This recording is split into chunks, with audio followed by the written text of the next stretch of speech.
Le 16 juin 1903, Roald Amundsen a alors 31 ans. Il appareille d'Oslo, sur un Fokker de 22 mètres de long, le Gjoa. L'équipage était très réduit, 6 hommes seulement, mais triés sur le volet. Tous avaient entre 25 et 40 ans et possédaient une grande expérience des voyages dans l'Arctique.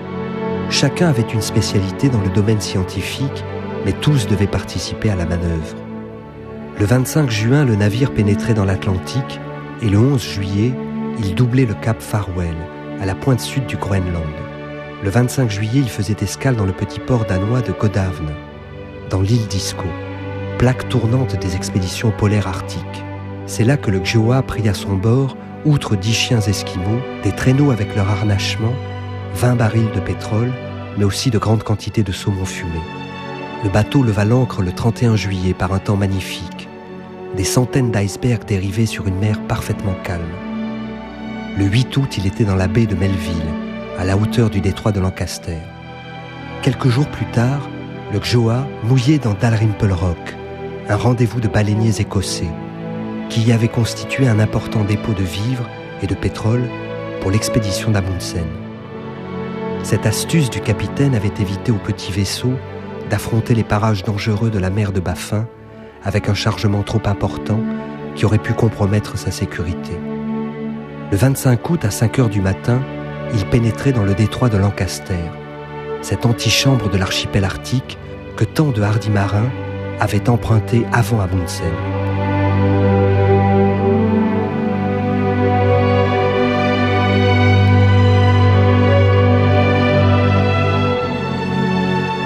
C'est le commencement de la longue navigation à travers les canaux et les fjords de l'archipel polaire américain qui nous conduira au détroit de Bering. Si les glaces nous laissent libre passage, le début s'annonce bien.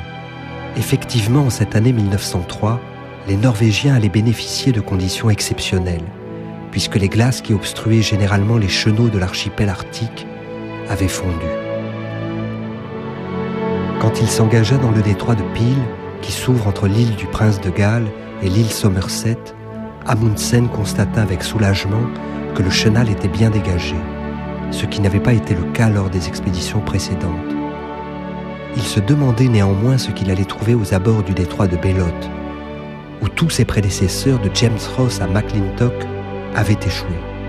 À la hauteur de ce détroit, il ne rencontra que quelques petites plaques de glace et la mer était libre. Amundsen put donc suivre sa route le long de la péninsule de Boothia, en direction du détroit de Ross, qui la sépare de l'île du roi Guillaume. Ce détroit que Ross avait pris pour un prolongement de la terre de Boothia représentait la voie la plus sûre pour franchir le passage du nord-ouest. Le 30 août, un incendie se déclara près de la chambre du moteur, où étaient stockés 10 000 litres de pétrole. L'équipage réussit à circonscrire le sinistre, mais 2 jours plus tard, le bateau, naviguant trop près des côtes, faillit s'échouer sur des hauts fonds, après quoi il essuya presque aussitôt une terrible tempête. Quelques jours plus tard, il pénétrait dans le détroit de Simpson et découvrait une baie, bien abritée, à la pointe sud-est de l'île du roi Guillaume. Longeant les îles de la Société de géographie, Amundsen progressait lentement.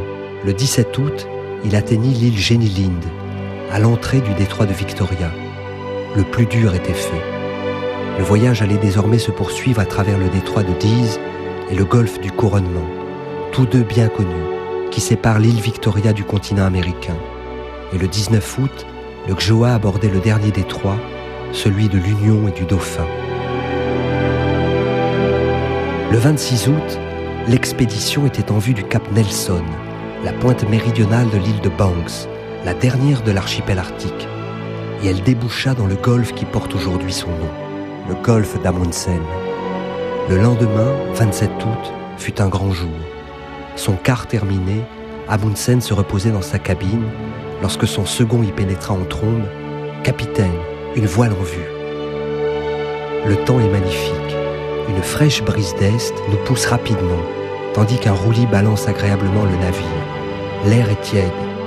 Dans le nord apparaît le cap Nelson, baigné de soleil. Au loin, dans cette clarté joyeuse, avance une goélette. Tous nous sommes sur le pont, joyeux et fiers de notre œuvre. Nous hissons le pavillon. Il monte lentement. L'autre navire montre également ses couleurs. C'est un Américain. Ainsi, le passage du Nord-Ouest est achevé.